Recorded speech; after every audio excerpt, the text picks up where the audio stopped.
তাই আমি বলতে চাই আর কোনো লিগ এই দেশে থাকবে না।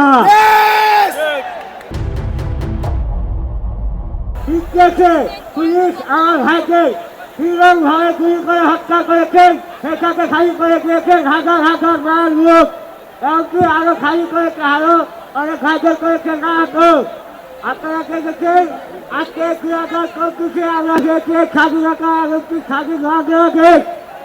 তাই আমি বলতে চাই এই স্বাধীন না দেওয়া দেশে থাকবে না আর কোনো অভিযোগ, থাকবে না আর কোনো দুর্নীতি, থাকবে না আর কোনো ছাত্রলীগ, থাকবে না আর কোনো ছাত্রলীগ। কারণ এই লিগ থেকে শুরু হয় সরকার লোক লালসা, যার কারণে তারা করেন সন্ত্রাস, চাঁদাবাজ, খুন, রাহাজানি। তাই আমি বলতে চাই আর কোনো লিগ এই দেশে থাকবে না। এমনকি এখনো খুলে হাসিনার কিছু কারণ আমাদের মাঝে ছত্র রয়েছে, এখনো খুলে বেড়ায়।